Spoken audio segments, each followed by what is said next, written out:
Bien bonjour, dimanche 15 septembre 2024, bienvenue à Cinémalex en direct, mon nom est Denis Lalemière et je vous accueille aujourd'hui parce que j'ai quelques sujets que j'ai reçus que je devais utiliser pour les Cinémalex matinés. Malheureusement, avec mes choses personnelles, puis c'est toutes des bonnes affaires, il n'y a rien de stressant, là. Juste qu'on est en processus d'achat d'une maison, là on a trouvé notre maison, c'est confirmé, il va le déménagement tout.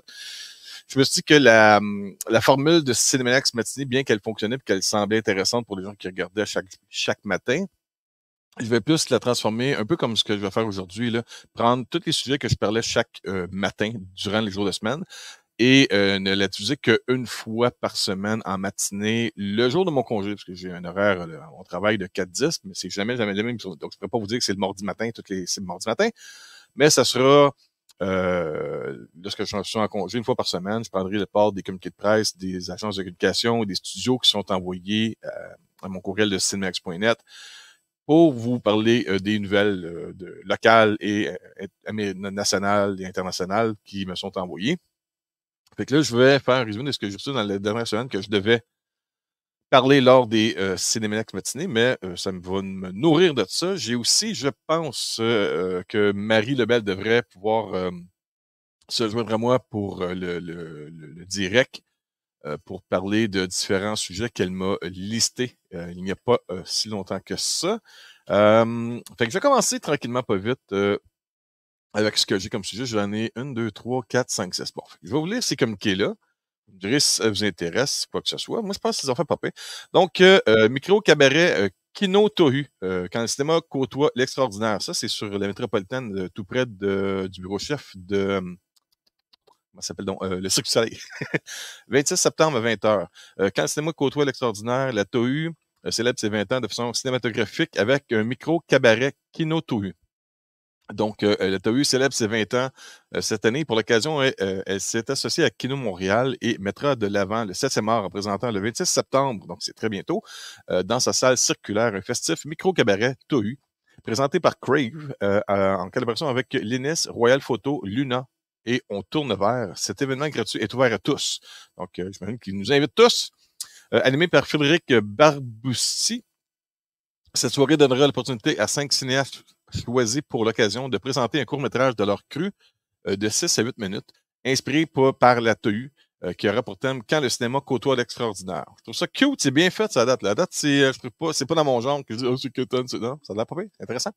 Le public présent le 26 septembre aura ainsi la chance de visionner Echo de Flavien Demeure, également Escape Artist de Sergine Dumais, La Voix du clown de Jack Breyer, Les semelles du quartier de Dominique Caron et Je suis de Kevin Venant. Ces courts-métrages auront d'une façon ou d'une autre un lien avec la TEU et sa mission art et artistes circassiens, créativité, parc Frédéric Bach, développement durable, solidarité communautaire. Un appel à projet s'est permis une vingtaine de participants ayant répondu à un appel à projet lancé conjointement par Kino et la TEU que les 5 cinéastes principaux du micro-cabaret ont été sélectionnés. Les films de ces 5 réalisateurs ont été choisis par un comité formé de l'équipe de Kino Montréal et de 2 représentants de la TEU en raison de la qualité des projets antérieurs de leurs créateurs, du respect du thème de la TEU, de l'originalité des scénarios proposés et du professionnalisme de l'expérience et de l'autonomie de se dégageant des propositions. Beaucoup de mots cultivés. Plus que ce que je suis habitué d'en lire. Pour être distingués, les 5 cinéastes recevront des prix extraordinaires, dont une invitation pour 2 à toutes les premières de tous les spectacles de la TEU pendant 1 an. Intéressant.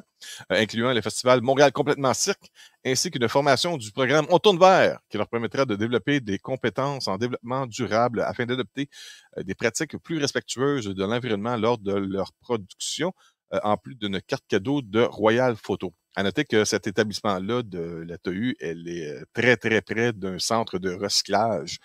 Donc, j'ai eu à aller faire quelques arrêts avec mon travail lorsque je travaillais à Montréal avec Purolator. Il y a des bonnes volontés, mais en même temps, des odeurs extraordinaires qui émalent de cet endroit-là. Bon, qu'est-ce qu'il y en a aussi? De plus, des courts-métrages de moins de 2 minutes, dont la thématique sera Au-delà du cirque, seront projetés, réalisés dans le cadre d'un appel à défi lancé par Kino Montréal pour la TEU. Ces courts films visent à mettre de l'avant, en plus du cirque, les deux autres missions de la TEU dont on parle moins, soit ses préoccupations pour la Terre et pour l'humain. Le public est invité à venir en grand nombre à la TEU le 26 septembre. Prenez note de ça si ça vous intéresse. Pour ce micro-cabaret Kino TEU tout spécial, les portes ouvriront à 18h30 et projections débuteront à 20h dans la salle circulaire. Le 26, hein, c'est ça, le 26 septembre. Qu'est-ce que je fais le 26? Le 26, ça serait jeudi, pas cette semaine, la semaine prochaine. En tout cas, en date du direct d'aujourd'hui, le 26, jeudi de la semaine d'après. Ouais, non, je travaille, je ne peux pas vraiment être là. Mais c'est à partir de 18h30. C'est pas loin de chez moi. Peut-être passer. Donc, cet événement est gratuit, mais il est recommandé de réserver vos places à l'avance. Ce que je vais faire, je vais mettre le lien dans les commentaires si ça vous intéresse. Je vais juste tasser le communauté. Mettre ça dans les commentaires.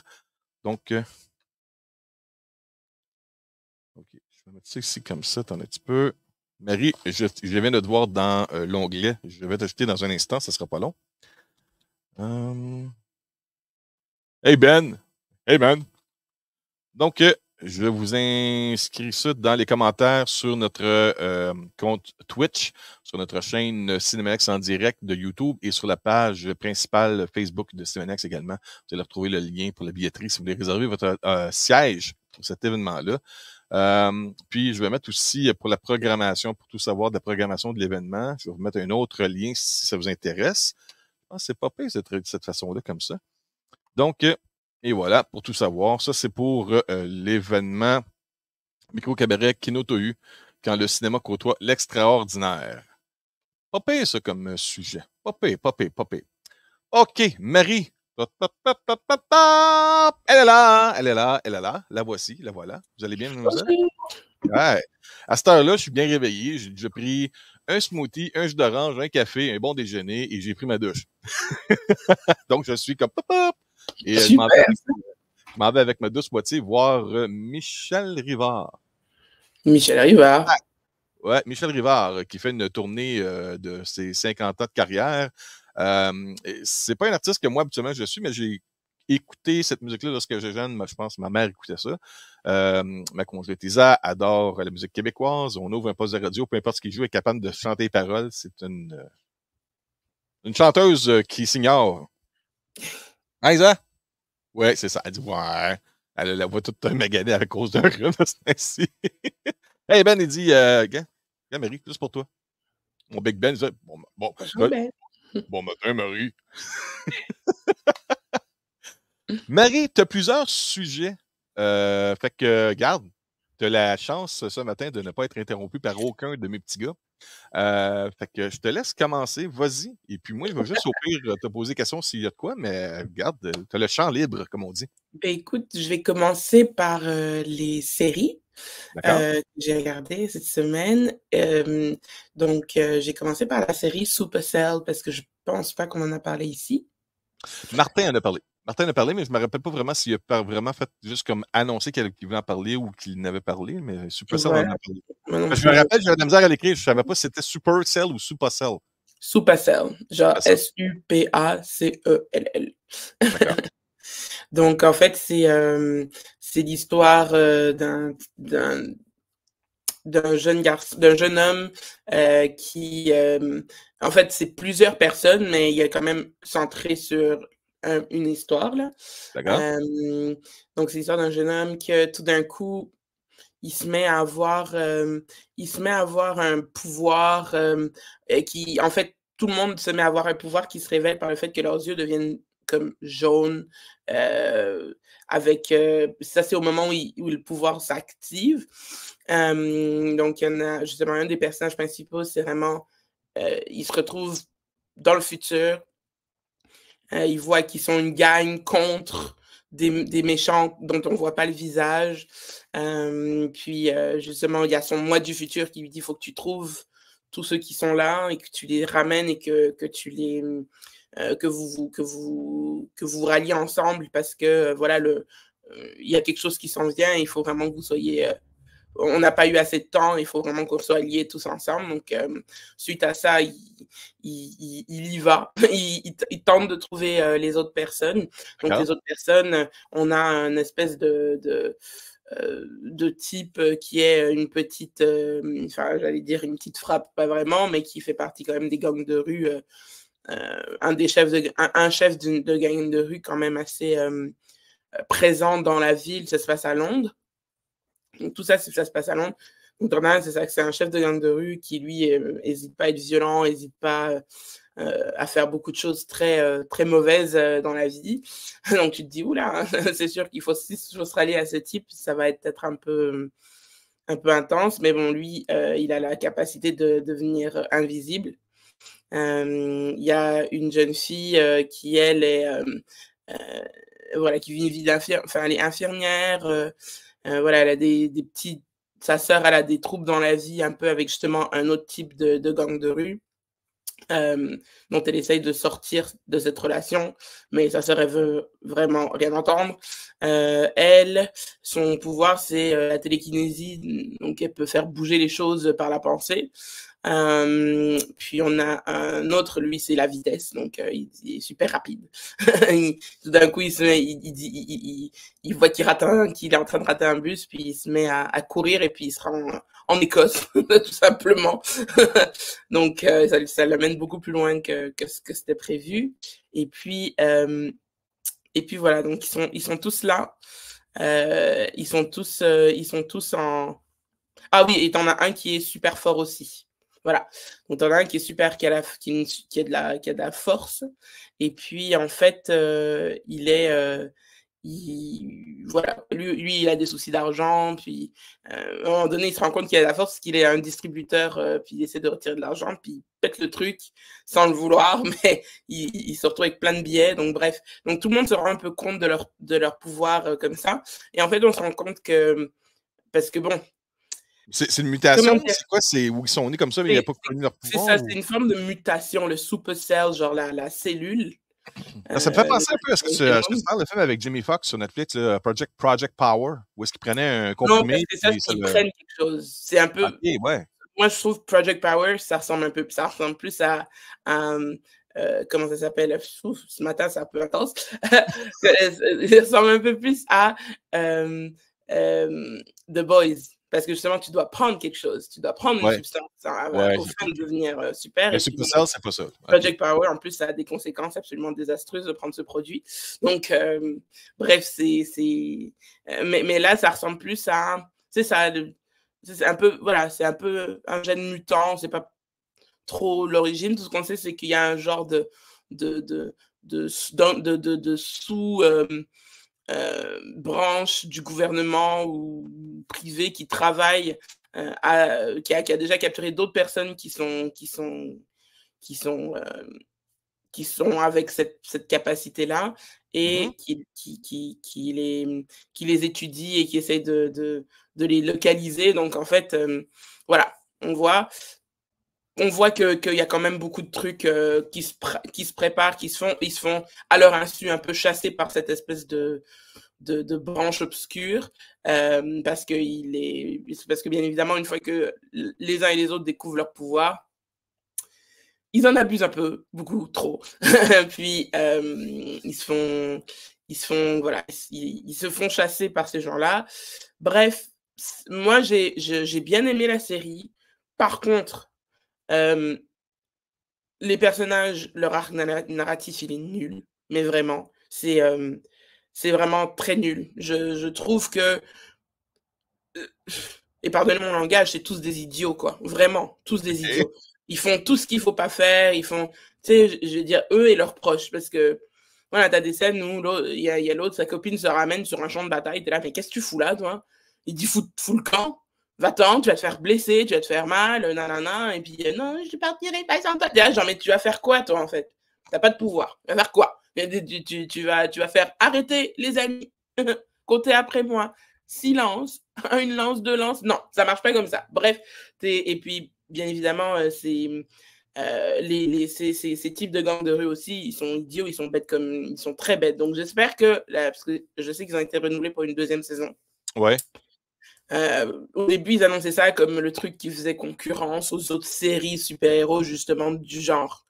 The Boys, The Boys n'a pas de souci à se faire. Alors vraiment, parce que voilà, tu passes 3/4 d'heure à gueuler après ta télé parce qu'ils sont bêtes, tous très bêtes. Donc, ils font tous n'importe Tu n'as quoi. pas parlé de quoi cette semaine que tout le monde t'a bête aussi là-dedans? Tu te rappelles de quoi, là?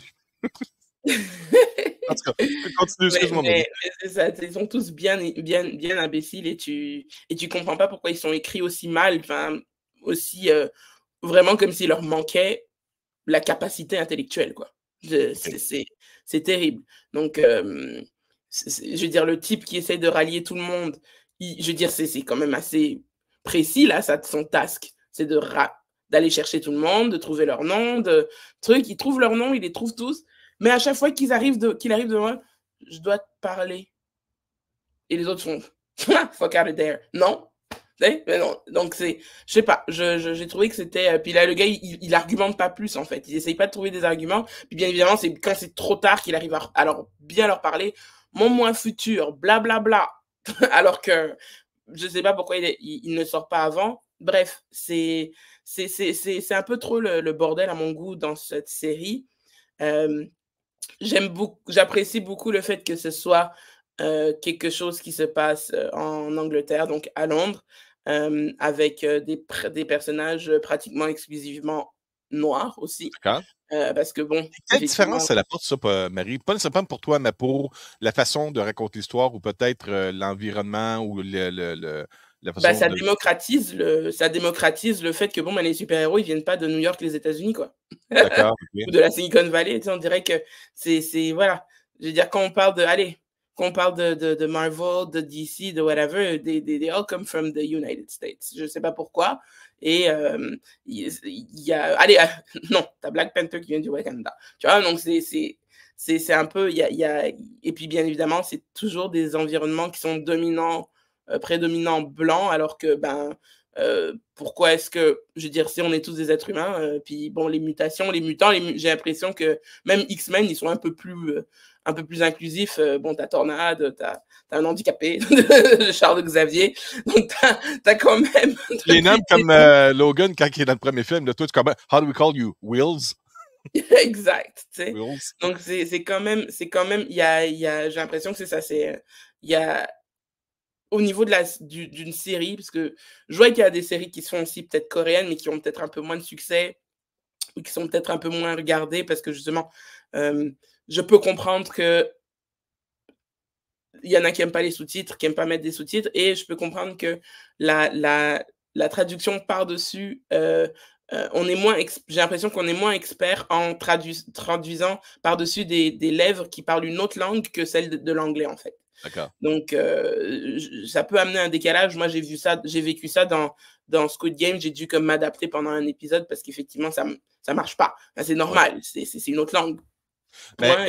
je pense que, sans dévier trop du sujet, là, je pense que dans les années qui vont venir, avec l'intelligence artificielle, j'ai vu que des séries qui commencent ou des films qui vont commencer à être modifier le mouvement des lèvres pour que les traductions fit et on verra pas Ouais. la différence.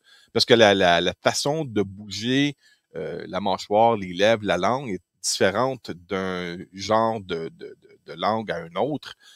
Puis souvent, c'est ça, quand tu vois un film qui est coréen ou qui est russe, qui est traduit en français, ça matche pas. Ils sont pas capables de pouvoir faire matcher, mais j'ai vu des démos de ça qui sont capables de. Un peu comme lorsqu'ils prennent des animaux puis les font parler comme des humains, là. Sauf que là, ils vont simplement juste modifier. Ils ne changent pas le visage de l'acteur, rien de son travail artistique, mais juste pour pouvoir aider que le cerveau ait Ben, puisse matcher les deux. matcher la connotation des paroles, c'est ça. Oui, Je pense que ça mais va venir avec le temps. Là. ben, peut-être ça viendra, peut-être ça viendra pas, mais en tout cas, je peux comprendre que pour certaines séries qui sont déjà disponibles, coréennes par exemple, etc., ça puisse embêter certaines personnes. Bon, Mhm. après, Supercell, c'est quand même, il y a quand même quelques points positifs, mais c'est vraiment sur le développement des personnages et l'axe narratif des personnages qu'on vient perdre beaucoup de points. Donc, Supercell, je lui donne un 5 sur 10. Oh, je pensais que ça aurait été plus généreuse.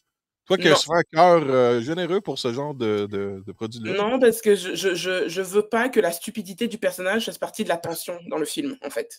Je Mais veux que est-ce que tu vas dans la regarder la série, deuxième saison? ben, la deuxième saison, elle n'est pas encore sortie, hein, elle va sortir Non, non, dans deux mais ans. Hein. là, ce qu'elle va arriver, est-ce que tu vas la regarder? Oui, je vais OK. la Ben, regarder dis. parce que ça Ouais. finit quand même sur un bon cliffhanger. OK. Donc, comme je dis, la série est bonne, mais à cause du fait que les personnages sont nullement écrits, c'est vraiment juste ça mon problème avec la série. Sinon, tout est bon. Les effets spéciaux sont bons. Le contexte est très bon parce que vraiment, moi, je ne sais pas si vous êtes déjà allé à Londres, mais c'est vraiment une belle ville. Mhm. Il y a des super plans, Piccadilly Circus, tu as des super plans. Ils ont quand même réussi à faire quelque chose de bien, de très bien même pour une série Netflix comme ça, une production en plus anglaise.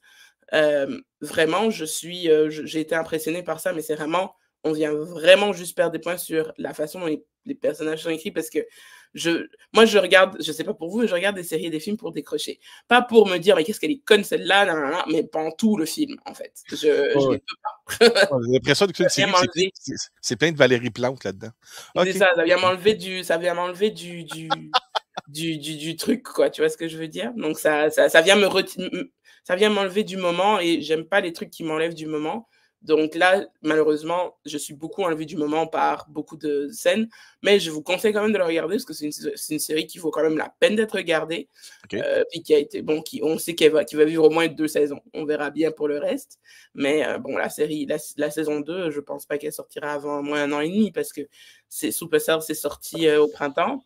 Oui, le temps Donc, de production, on tout ça. est sur un ratio C'est de combien d'épisodes? timing. Tu peux regarder dans sur Netflix. C'est combien d'épisodes? C'est 8 épisodes, je 8 pense. épisodes? OK, ça, c'est le série. Là, pour moi, Ça c'est se pas. regarde très bien, c'est très rapide, c'est pas non plus. C'est ça, tu t'emmerdes pas trop. Donc, OK. ça, c'est Fait pour que ça, c'est pour Supercell. Supercell sur Netflix. Juste avant que tu continues, Marie, je veux souhaiter la bienvenue à mon ami Stéphane. Steph, ça va? Minute. Oui. Ah, Ouais. micro. Je me suis mute Là, pour tu as déranger. répondu à mon appel parce que j'étais pas certain qu'on ait beaucoup de gens aujourd'hui. Ben, je pense qu'il est occupé de son côté.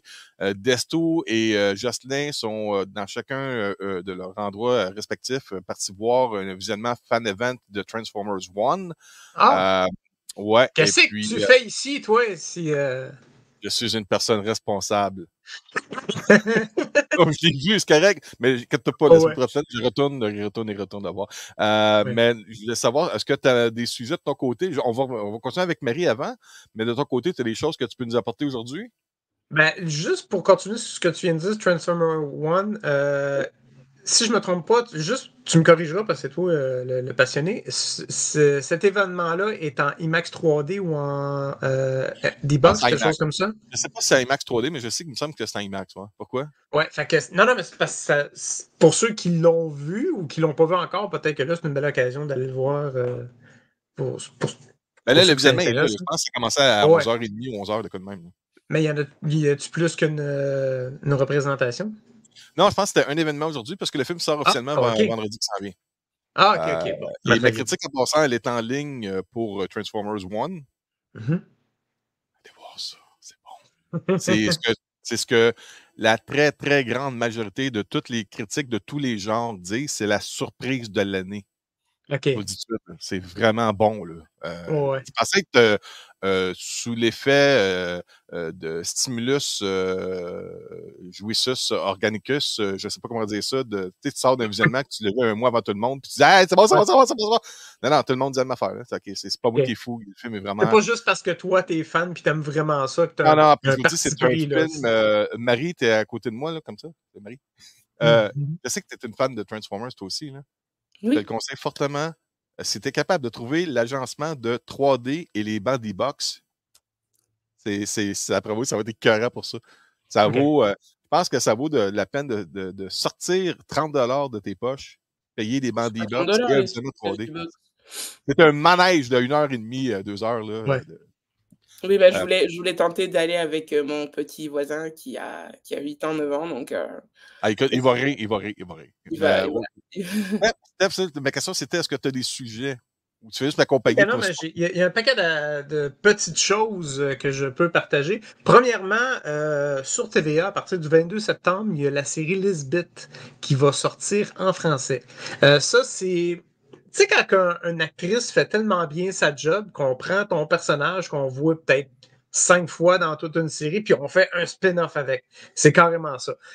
Lisbeth Assioni, c'est une avocate. Dans la série, on l'a connue dans The Good Wife. Et elle, c'était une avocate puis Martin adore ce personnage-là, c'est une avocate qui est très, un petit peu beaucoup de TDAH, super sympathique, mais très, très sharp. Elle voit un paquet d'affaires que toi, tu vois pas.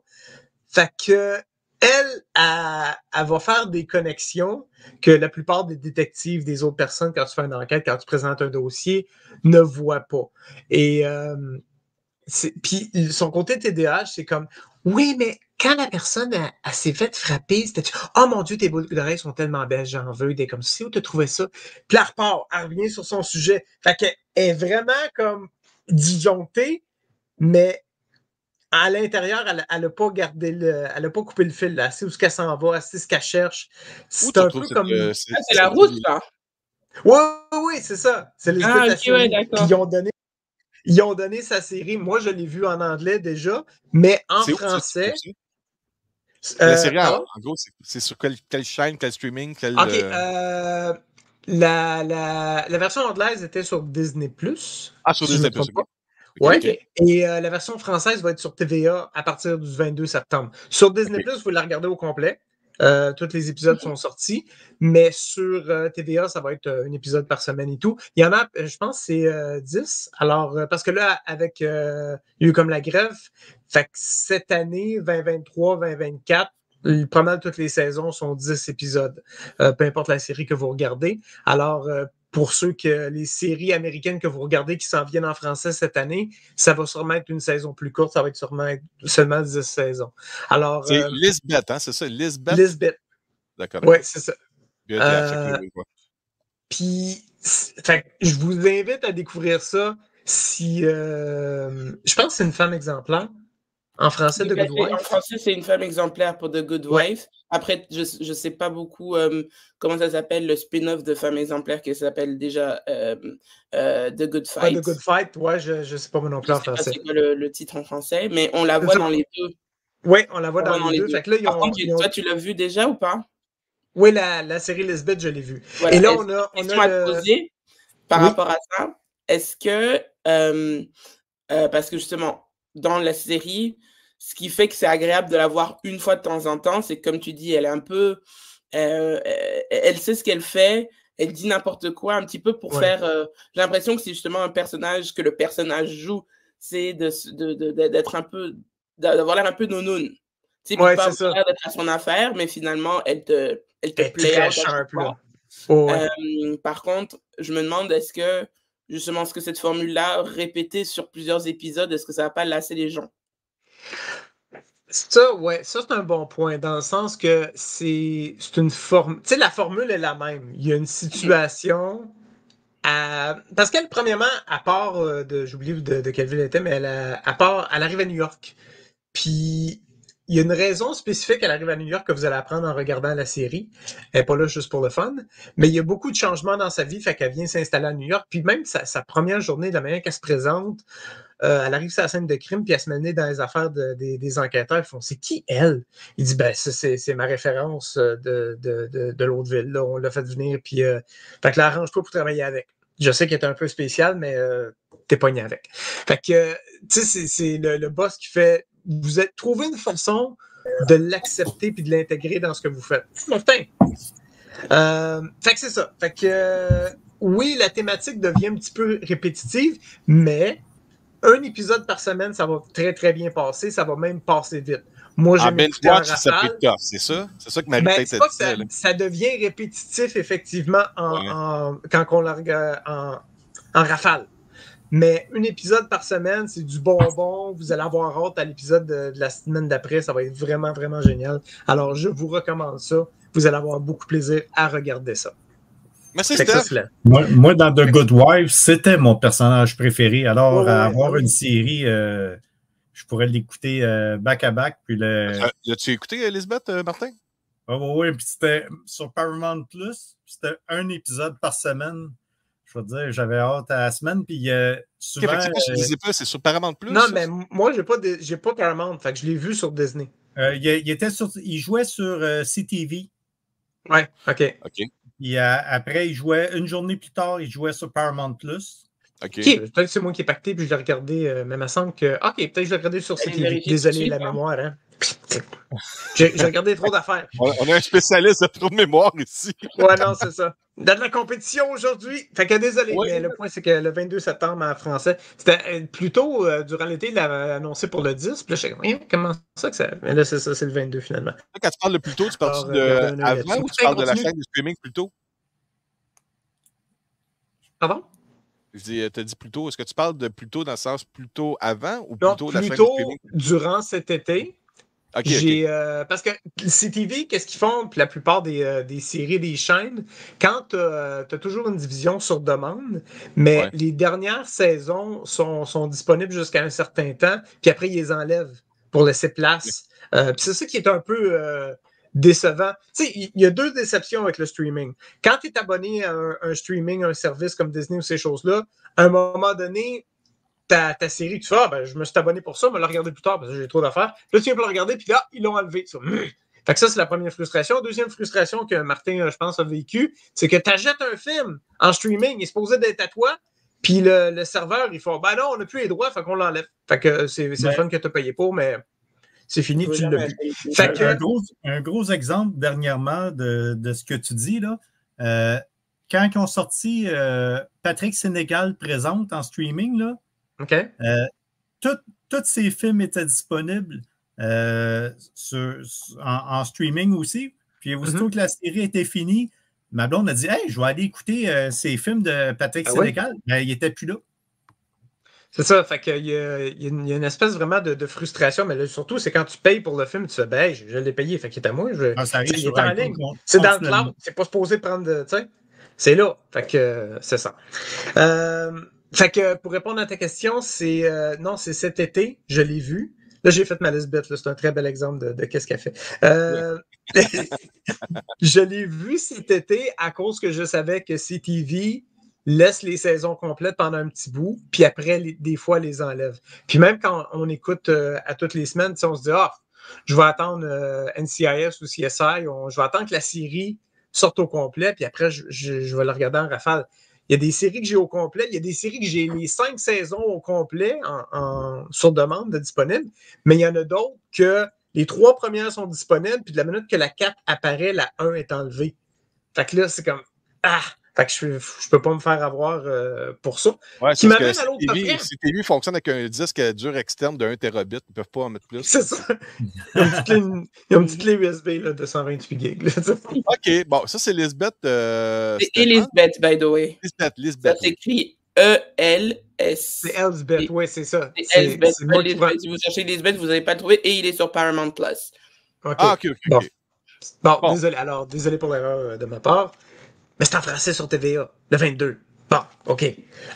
Deuxième coffret, deuxième sujet. On revient à Marie, parce que j'avais promis à Marie qu'elle a plusieurs sujets. OK, je veux pas, moi, parce que tu m'as dit que tu n'avais rien à remplir. C'est bien correct. Ouais, mais c'est...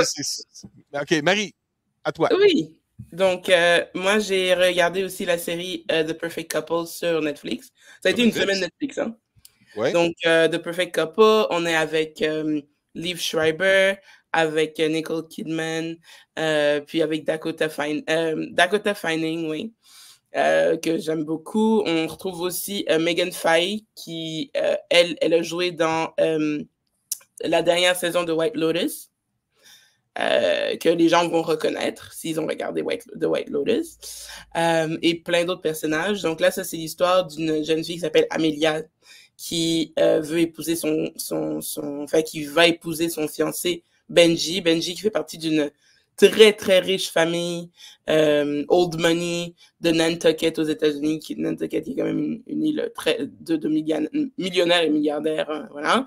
Et en fait, il se passe un meurtre la veille du mariage. Ils sont tous à la maison de Nantucket familiale de la famille de Benji. Donc, Nicole Kidman, c'est la maman de Benji. Liv Schreiber, c'est le papa de Benji. Puis, t'as ses deux frères, enfin, t'as ses trois frères, etc.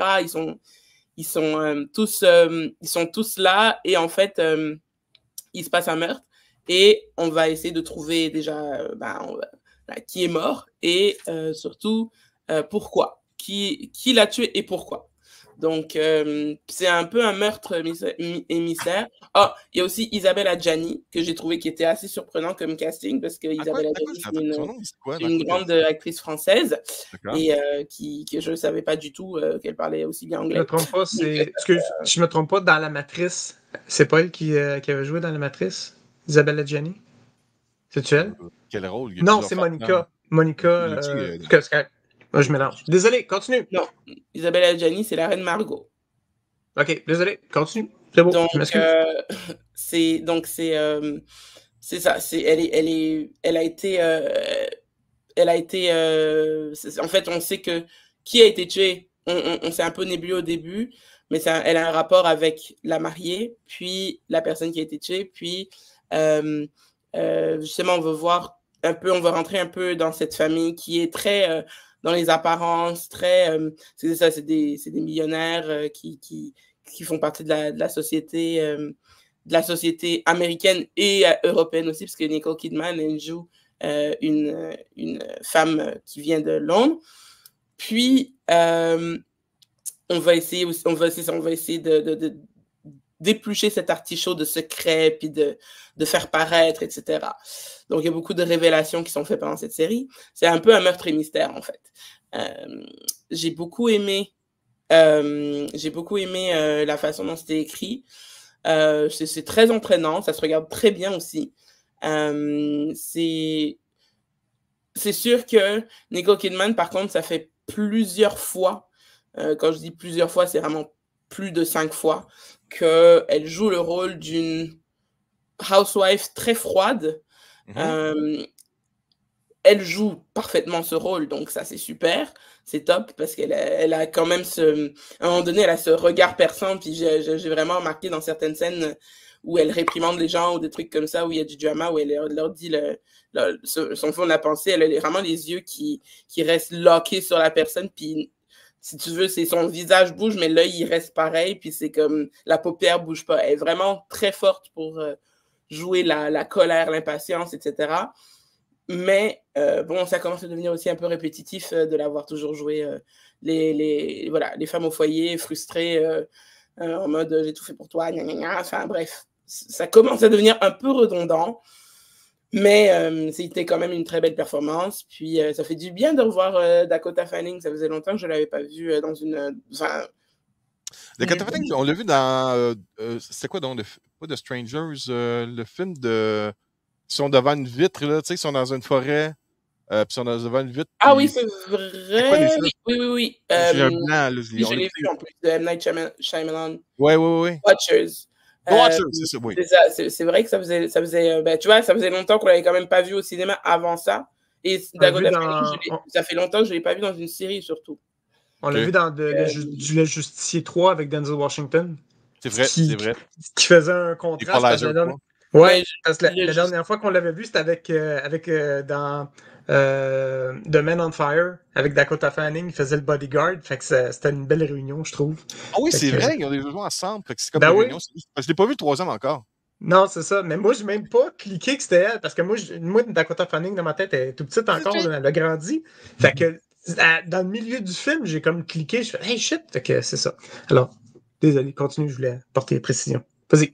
Elle a quand même 30 ans. Hein. Ouais, c'est ça. Ouais. Donc, bref, ça faisait longtemps que tu ne l'avais pas vu toi non plus. Donc, il y a quand même un truc qui est quand même bien là-dedans, c'est que le casting est vraiment impeccable parce qu'on a du monde qu'on connaît bien et on a du monde qu'on ne connaît pas beaucoup. Et on a du monde qu'on ne connaît pas du tout. D'ailleurs, l'équilibre par rapport au casting, ouais. Oui, c'est ça. Par rapport au casting, il y a la moitié des gens que moi, je les avais jamais vus. Il y en a 2-3 que j'avais déjà vu leur visage, mais je ne saurais pas te dire dans quoi ils ont joué. Donc, c'est ça. Donc, c'est quand même cool de voir tout ce beau monde ensemble. Et ils ont fait une super série. Puis, je crois que c'est une série simple. Hein. Je crois que c'est une mini-série. je pense pas qu'il y aura une saison 2. Enfin, je vois pas l'intérêt qu'il y ait une saison 2 parce qu'on a tout résolu dans cette saison-ci. D'accord. Donc, voilà, ça c'est le pour The Perfect Couple. Puis, le seul truc, alors si Netflix nous écoute, il faut arrêter, s'il vous plaît. Je sais qu'il y a certaines actrices, enfin, je sais pas si c'est les actrices qui demandent ou si c'est leur PR qui demande ou peu importe. Ça, je l'avais déjà remarqué avec Isabelle Adjani dans 10% parce qu'elle a eu un épisode avec elle dans 10%. Quand ils viennent numériquement flouter le visage de la personne pour pas que certains, on va dire, affres du temps paraissent. On parle de rides. C'est évident, quoi, à l'écran? C'est quand tu vois les gens à côté qui se parlent et qui sont face à face, etc., et que tu vois que la texture de peau, enfin voilà, on a des pores, on a des expressions, des petites ridules des fois qui se forment quand on sourit, quand on fait la grimace, quand des trucs comme ça. Mais quoi, ils font pendant les... Tu regardes, puis il y a comme un filtre Instagram sur le visage de certains acteurs. C'est Nicole Kidman, et là en plus il y a Isabelle Adjani, donc Isabelle Adjani également. Ouais, si tu veux, si vous allez regarder l'épisode de 10% avec Isabelle Adjani, c'est très obvious, c'est trop obvious parce que ça a été fait il y a trop longtemps, donc là maintenant on est peut-être plus à même de le faire. Nicole Kidman, même si c'est une femme magnifique, etc., je doute très fort qu'elle n'ait juste pas de pores de peau, je doute très fort qu'elle n'ait pas de rides, et parce que sa peau est trop lisse, en fait. Et il faut arrêter de faire ça parce que c'est, comment dire, même si son jeu est capable de suinter par-dessus ça, ça décale un peu le truc, et parfois on se dit, mais ça ne colle pas forcément... Enfin, avec l'œil, quoi. Il y a un truc qui dérange dans notre œil. Et... Non, ça l'efface naturel. Ça gâche le naturel. Et surtout, quand tu vois, tu as une scène à un moment donné où ils sont juste à côté, elle et Liev Schreiber. Liev Schreiber, c'est un mec qui a vécu, tu vois. Genre, c'est pas un motard, mais c'est un mec qui a vécu, tu vois. Tu le vois, lui, avec tous ses pores de peau, et tu la vois, elle, qui a genre 0 pores de peau, et t'es là, genre, mais... Un peu comme Stéphane, là. C'est pas normal, donc je sais pas, ça c'est quelque chose qui me gêne énormément, donc ça m'a piqué un peu, mais c'est bon, pour le peu de fois qu'elle apparaît, c'est pas non plus si grave que ça. Marie, oui, j'ai une question pour toi. Dans nous quatre ici, là, t'es une femme. Oui. Comment tu vois ça, toi, qu'une femme... Est-ce que tu penses que c'est elle qui demande ça, ou est-ce que c'est les studios qui imposent ça pour garder un effet de jeunesse, de jouvence, pour Isabelle Adjani, je pense que c'est elle qui demande. Ça, en tout cas, c'est le bruit court que c'est elle qui demande. Parce que si tu regardes dans plusieurs autres films qu'elle avait fait, des films français, d'autres séries françaises, etc., il y avait soit déjà ça, soit littéralement, elle se cachait, quoi. Je crois que malheureusement, quand certaines personnes ne sont pas à l'aise avec leur corps, elles essayent de se cacher derrière plein de trucs, des tonnes de vêtements, des trucs comme ça, et ça, c'est triste un peu, je trouve, parce que bon, c'est toutes des femmes qui sont merveilleuses, et belles, et extraordinaires, et pleines de talent. Elles ont plus à prouver qui elles sont. Je sais pas c'est qui demande, mais ça m'étonnerait de dire que c'est Nicole Kidman qui demande, surtout quand tu te dis l'ironie du sort, parce qu'elle a quand même joué dans Stepford Wives. Stepford Wives, qui est quand même encore, à mon avis personnel, un des films de comédie satirique les plus... Enfin, dans le top 10, là. OK? C'était quand même ça, des femmes qui se font changer en robots et qui pourraient être parfaites, pour être tout ce que... Et elle a joué dans ce film-là, et après, c'est comme si la réalité dépassait la fiction, et là, tout d'un coup, on se trouve avec ce filtre-là, tu vois, j'ai commencé à le remarquer après Big Little Lies. Donc, je ne sais pas à quel point... parce que Big Little Lies, sa texture de peau est normale. Donc, voilà. Il y a un peu de budget pour ça. Tu vois? Parce que là, des fois, où ils vont, tu sais, aussi le lighting, l'éclairage, on va essayer de jouer avec ça pour essayer de cacher un peu les défauts. Non, même pas. Non. Ça n'a rien à voir avec le lighting. Comme je te dis, des fois, il y a deux personnes côte à côte et tu vois que on n'est pas du tout sur le même. Alors, je veux dire, c'est même pas une question de si c'est naturel. Je sais que c'est pas naturel, mais bon, je veux bien prendre le skincare routine, mais quand même, quoi, c'est un peu trop intense à mon goût, et malheureusement, je sais pas qui demande, mais il faut arrêter de demander ça. Il faut arrêter d'obtempérer, surtout. Tu peux toujours demander, mais en face, il faut qu'ils refusent. Voilà. Stéphane, tu as une question? Mais Ben, pour Nicole Kidman, elle a joué dans Special Ops Lioness, puis j'avais de la misère à reconnaître son visage, mais c'était pas. C'est juste parce qu'elle a vieilli, fait que là, on voyait justement, dans ce cas-là, c'était le contraire, on voyait plus que la peau avait pris de la maturité et tout. Puis Ça, c'était parce que correct. s'il Ah, n'est ça pas fait. ça, C'est ça, ça mais fait. ça fitait avec l'ambiance parce que l'histoire dans le sens que c'est son personnage, c'est une personne haut gradée à la CIA. Fait que le côté froid là, dans le visage, c'est ça. Il manquait du sourire. Je suis pas habitué de l'avoir avec la bête tout le temps. Là, parce que son personnage a beaucoup de pression sur les épaules. C'est OK, je te donne la permission de faire ça, mais t'es pas supposé d'être dans le pays. Si tu te fais pogner ou s'il arrive de quoi, c'est sur mon dos que ça tombe. Fait que là, tu sais, fait que tout ce stress-là, ça paraît dans sa face. C'est pas une job agréable. Il faut que le physique montre qu'il y a du vécu et de l'expérience. Ouais, c'est ça. Fait que c'était approprié. L'autre côté, qui est une autre actrice que j'adore, mais plus ça fait là, 6 ans, peut-être 10 ans de ça. Sons of Anarchy. Quand t'achètes le coffret DVD, Blu-ray, pas en DVD, on verrait pas, mais Blu-ray, puis tu mets ça dans ton lecteur, puis là, tu vois Cathy Segal, la femme, celle qui jouait dans Married with Children, qui a du vécu parce qu'elle a fume. Qui est une incroyable, super belle femme. Oui. En gros plan en HD, là, tu vois tous les défauts, puis tu mets le menu, là, tu pognes le...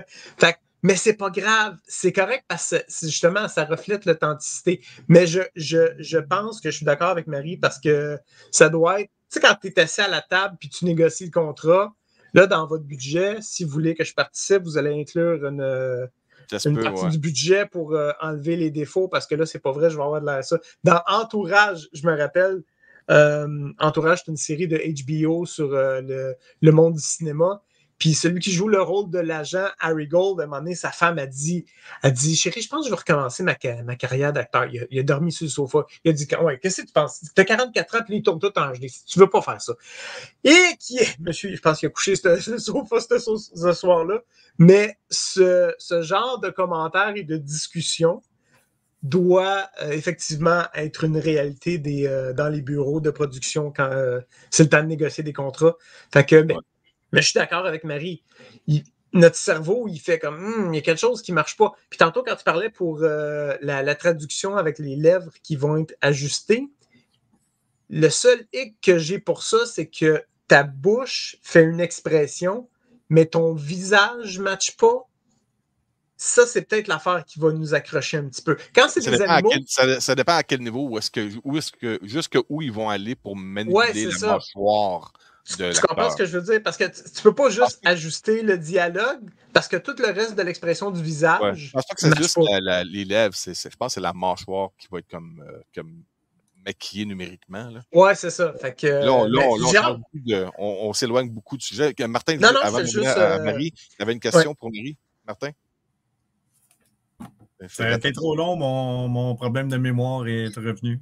OK, Marie, ça c'est pour dire que tu as des actrices comme par exemple Robin Wright qui font aussi beaucoup de rôles de femmes, qui jouent aussi beaucoup de rôles de femmes froides, notamment dans House of Cards, aussi dans Blade Runner, parce que c'est le 2049. Hein, Wonder Woman aussi.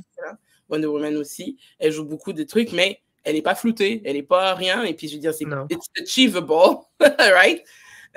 Robin Wright, mais c'est vrai qu'on est sur une pente glissante, j'ai l'impression. Parce que, c'est la méchante. Là, ça paraît vraiment beaucoup parce qu'on a vraiment deux actrices qui sont reconnues pour ça, qui se sont retrouvées dans la même série de façon complètement improbable, mais parce que vraiment, j'aurais pas pensé à Isabelle Adjani, mais elle apporte quelque chose de vraiment le fun au film, à la série. Mais effectivement, c'est quelque chose que, en tout cas, moi, en tant que spectatrice, ça me gêne. Voilà. OK. Je vais continuer avec un autre sujet, puis après ça, je vais aller avec Stéphane. Marie, tu veux parler? Là, il te reste 3 sujets de ton côté, Marie. Si on va avec Rebel Ridge, est-ce que c'est correct pour toi? Mes autres sujets, ça va être quand même très rapide, là, donc je peux faire ça en 5. OK. C'était correct, Stéphane? On conclut avec Marie, puis après ça, je vais... Marie, un des sujets, je suis arrivé en retard, je ne sais pas si tu en as déjà parlé, mais The Ugly, ça rejoint ce qu'on vient de parler. Là. On va en parler justement. Je parle de Ugly, aussi. Ça fait partie d'un de mes sujets. Mais j'ai commencé quand même par tu veux qu'on fasse Ugly live? Non. J'ai rien écouté cette semaine. Ugly, c'est un. Comment on appelle ça? C'est une teen saga. clairement. Je me suis tapé une teen saga aujourd'hui en 2024. C'est vrai que c'est comment dire, pas que c'est irrelevant, mais ils auraient dû le sortir. Je sais que ça fait partie ça c'est basé sur un livre et que ça peut prendre du temps, etc. à adapter.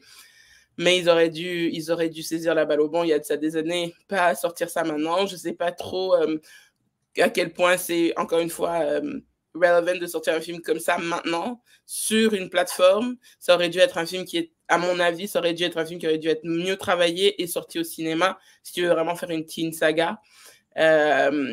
Donc c'est l'histoire justement d'une jeune fille, dans une société où les gens sont normaux comme toi, moi et le reste du monde, mais qu'à 16 ans, on doit faire une chirurgie plastique pour devenir la meilleure version de nous-mêmes, inside and out, but mostly out. Hein? Puis en fait, le truc, c'est que voilà, les gens sont tous tapés dans des espèces allez, on va dire un genre de ghetto où les jeunes grandissent et ensuite ils font la chirurgie. C'est un monde aussi voilà, qui est très froid, qui est très... parce que voilà, l'actrice, enfin le personnage principal, elle dit, bah moi mes parents, je les ai pas beaucoup connus, tout ce qu'ils m'ont dit c'est envoie-nous ta nouvelle face quand tu vas faire ta chirurgie, comme ça on va te reconnaître. Genre la dernière fois qu'elle les a vus quand elle avait 6 ans, tu vois. Donc c'est quand même un truc... quand même une société assez intéressante, une dystopie assez intéressante aussi. Donc, on se retrouve avec notre personnage principal, dont j'ai oublié le nom parce que, voilà. Elle et son meilleur ami, qui s'appelle Nose, ça, je me souviens de lui. Lui, il part faire sa chirurgie et quand il va la faire, il s'était dit, ah bon, on se retrouvera ensemble juste pour se dire coucou, etc. Il manque le rendez-vous, elle va le voir et quand elle le voit, elle trouve que il y a quelque chose qui marche pas. Il est un peu, voilà, he seems out of it. Puis tout ce qui s'était promis, il n'est pas capable de mettre le doigt dessus.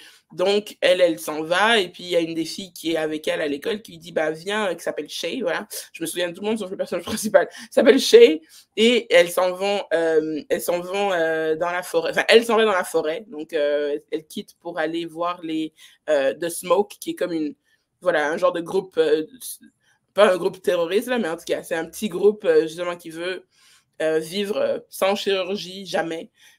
Puis qui veut vivre hors de cette société parce que c'est une société qui est répandue. Donc, ils sont dans la forêt. Puis, en fait, la personnage principale, elle se fait interpeller par la patronne de tout ça, là. Puis, elle se fait dire, si tu ne vas pas retrouver dans la forêt l'autre, tu n'auras pas ta chirurgie.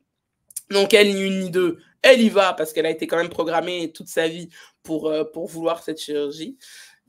Elle y va et puis bien évidemment ils lui ont bourré les poches de tracker puis elle y va pour essayer de retrouver ce groupe-là de Smoke et en fait elle les retrouve hein, bien évidemment. Elle en apprend un peu plus sur qu'est-ce qui va pas bien dans ce monde de trucs. Elle se rend compte qu'en fait l'opération qu'ils ont, ça non seulement effectivement ça les change de l'extérieur, mais à l'intérieur, ça crée des lésions dans le cerveau. Et c'est pour ça que les gens ont l'air toujours trop contents et qui n'ont pas de conscience, donc ils sont jamais fâchés. Voilà. Donc ça crée peut-être des genres de mini-zombies voilà, qui vont être bien dociles et qui vont bien cadrer la société. Moi, encore une fois, un teen saga, je suis pas tellement... là, il y a eu une mode à maner quand il y a eu Hunger Games. Hunger Games, on retrouve tellement de bout. Je veux dire, ça ressemble à Hunger Games, ça ressemble à Twilight, ça ressemble à Divergent. Il y a tellement de trucs que tu te dis, genre, on a déjà vu ça.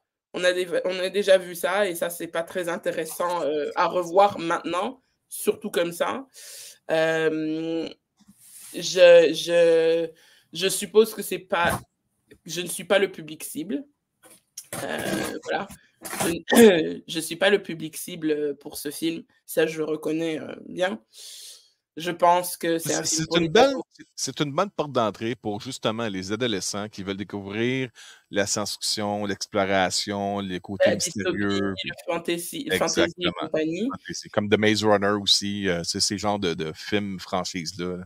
Oui, tout à fait. Mais tu vois, ça, c'est des films. Ça fait découvrir beaucoup d'acteurs aussi, là, du côté distribution. Là. Il y a beaucoup d'acteurs qui sont sortis de ces genres de films-là qui aujourd'hui ont carrière à Hollywood. Là. Qui ont pas juste des carrières, qui sont oscarisés, point. Ouais. Tu regardes, qui sont oscarisés ou qui ont des... Regarde Robert Pattinson, qui est passé de... Voilà, started from the bottom, now we're here. Mais le gars, il était quand même Edward Collins dans Twilight, et maintenant il est Batman, quoi. Martin, tu avais une question? Tu l'as regardé, Ugly, toi aussi, ou tu vas le regarder? Oh, le micro, Martin est fermé. Un peu. OK, vas-y. J'étais sur la clôture de l'écouter parce que c'est comme la pub de la semaine. Là, à chaque fois que je rouvre Netflix, c'est ça. Haut. Puis la bande-annonce ne m'attirait pas du tout. Puis avec ce que Marie vient de me dire, ça ne m'intéresse pas. Ça m'intéresse pas. Merci, Marie, de nous sauver du temps. Peut-être une bonne chose à découvrir pour les jeunes, j'imagine. Oui, pour les jeunes, pour les ados, il y a des beaux mecs, il y a des beaux mecs adolescents, mais qui sont pas vraiment adolescents, hein, on sait. Non, mais faut arrêter. C'est ça, ils sont supposés avoir 16 ans alors qu'ils en ont 32. Enfin, faut arrêter ça aussi. Après, on se demande pourquoi il y a autant de prédation dans la vie. Bref, il y a quand même un côté, un côté quand même intéressant parce que c'est vrai que c'est un concept nouveau. Ça, c'est nouveau comme concept. Le truc faut faire une chirurgie esthétique pour être accepté dans la société. Ça ressemble même, je dirais que ça frôle Bienvenue à Gattaca. OK? Ah ça oui, ben oui, c'est vrai. Ça frôle Gattaca, mais on n'est pas... Voilà, c'est ce que je dis, c'est que ça n'a pas été assez travaillé. Ça aurait pu être le nouveau genre Gattaca. Ça aurait pu. Parce que Gattaca, c'était quand même assez impressionnant pour l'époque. Et qu'aujourd'hui, ça soit encore aussi impressionnant. Ça, c'est vraiment... voilà, ceux qui n'ont pas vu Gattaca, je vous le suggère fortement. Parce que ça, c'est vraiment un très, très, très, très bon film. Et je pense que c'est une des pierres angulaires de l'univers dystopique de science-fiction d'aujourd'hui. On est quand même... Ça me fait penser aussi au film de Bruce Willis, Surrogates, ce que tu parles. Le film Surrogates, où est-ce que les gens ne sortent plus de la maison, ils rentrent dans un genre de coffre et envoient un exemple, une réplique d'eux-mêmes robotisée, mais en parfaite condition, c'est pas de perte de cheveux, stylisé, modélisé pour l'extérieur. Ça me, quand tu dis que les jeunes à 16 ans se font refaire une chirurgie plastique, ça me donne un côté là, de tu peux pas être vu de même. T'es pas beau. Au naturel, t'es pas beau. C'est un peu ça que la société de cette dystopie martèle dans la tête des gens, c'est qu'ils ne sont pas beaux, ils ne sont pas bien. Tous les jours, ils se regardent dans une glace et justement, ils choisissent tout ce qui ne va pas chez eux et pour l'améliorer, pour quand ils feront leur chirurgie, disant « Ah ben ça, c'est de quoi je vais avoir l'air. » quoi. Donc, ils se transforment un peu au fur et à mesure, ils choisissent la couleur de leurs yeux aussi, des trucs comme ça. Donc, il y a quand même un truc, voilà, de pas clair, bien évidemment. Puis, bien évidemment, ça vient quand même critiquer le truc. Si on peut dire, c'est quand même un message féministe qui est quand même, qui est pas nouveau. C'est plus tu te concentres sur ton apparence, sur de quoi tu as l'air, sur tes cheveux, sur tes yeux, sur tes cils, sur tes lèvres, sur tes trucs, moins t'es préoccupé par ce qui se passe à l'extérieur. Parce que toute ton attention est focusée sur ton apparence. Et donc, du coup, t'es beaucoup plus t'es beaucoup plus manipulable dans le sens où t'es complètement... t'es un individu qui n'est pas... qui ne rentre pas dans le moule sociétal, quoi. J'arrête pas de dire à Stéphane.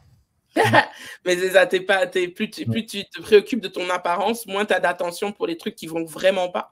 Et ça, c'est un message, comme je dis, c'est un message féministe qui date pas d'hier. Question, Martin? Oui, moi, j'ai juste vu la bande-annonce. Puis dans la bande-annonce, j'ai vu personne de laid. Là. Même les uglies sont beaux. Oui, c'est ça. En même temps, ils ne pouvaient pas choisir quelqu'un d'ouvertement laid pour faire ça. Enfin, c'est un mauvais casting. Tu ne peux pas faire un casting en disant on cherche quelqu'un de laid. Tu Buscemi là-dedans. Là, toi, tu vas être la laide dans la gang. OK. Oui. La fille qui joue, j'ai oublié son nom. Attendez, je vais vous la retrouver tout de suite. Celle qui joue dans Uglies. Elle avait fait une super série justement sur l'histoire de la jeune fille là, qui avait été séquestrée par sa grand-mère. Là. Une histoire vraie d'ailleurs, vous savez. C'est-tu Joey King?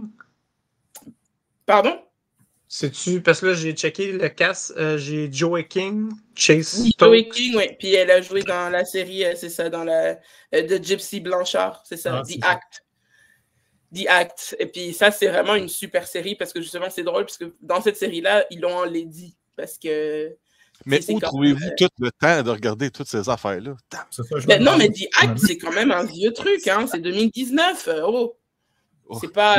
Là, Marie, tu parles comme mes filles. Là. 2019, papa, c'est vieux.